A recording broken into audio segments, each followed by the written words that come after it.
रमजान इबादत का महीना,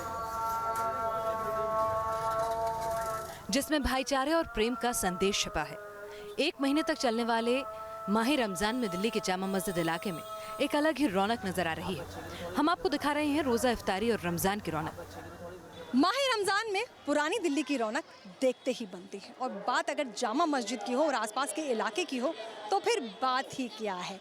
चाहे जामा मस्जिद के आसपास की गलियां हो जामा मस्जिद हो, यहाँ की रौनक देखते ही बनती है। ख़ासतौर पर यहाँ आप देखें, आसपास जो आप लोग देख रहे हैं वो यहाँ पर रोज़ा खोलने आए हैं। जिस तरह से रमज़ान की खुशी है, रोज़ों की खुशी है, उसी तरह से ईद की भी खुशी है कि ईद की दस्तक होने वाली है। यहाँ पर सिर्फ दिल्ली से ही नहीं, बाहर से भी लोग आते हैं।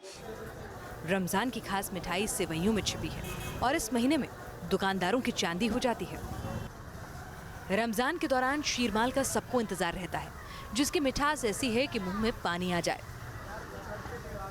मैं इस दुकान में आई हूँ और इतनी बेहतरीन नारियल की खुशबू आ रही है। नारियल की खुशबू जब आए तो आप समझ जाइए कि आपके पास आसपास कहीं ना कहीं शीरमाल रखा हुआ है, शीरमाल बन रहा है। मैं इस दुकान में आई हूँ, बहुत ही पुरानी दुकान है, और ये ख़ास तौर पर अगर ये शीरमाल की मैं बात करूँ, रमज़ान के महीने में ही ये बिकते हैं। बाकी 11 महीने आप देखने आएंगे, ख़रीदने आएंगे तो शायद आपको यहाँ पे नज़र नहीं आएंगे और ना ही आप ख़रीद पाएंगे। आइए इनसे बात करते हैं।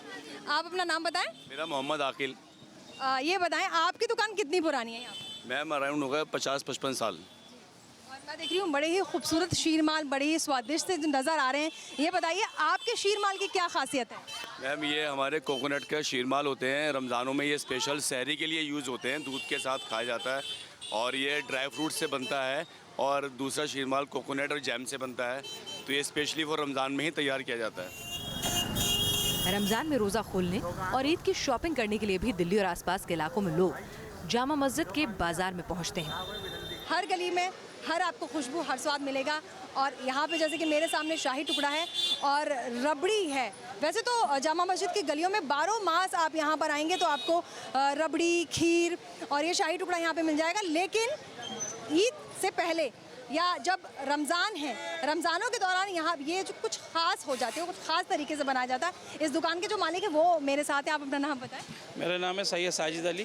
साजिद जी, ये बताएं, वैसे तो 12 माह से मिल रहा है, लेकिन जब रमज़ान है तो उस वक्त क्या ख़ास शाही टुकड़े में और ये रबड़ी में?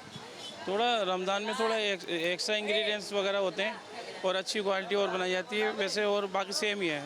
मिठाई का स्वाद तो आपने चख लिया, लेकिन जामा मस्जिद इलाके के लजीज पकौड़े भी बहुत फेमस हैं। आप देखेंगे इतनी बड़ी परात, और परात में आप देखेंगे अलग अलग किस्म के पकोड़े, चाहे वो पालक के हों या मिर्ची के हों, और क्या क्या पकोड़े हैं वो तो खैर मुझे नहीं समझ आ रहा है, वो तो इस दुकान के मालिक ही मुझे बेहतर बता पाएंगे। इतने किस्म के पकोड़े हैं आपके पास?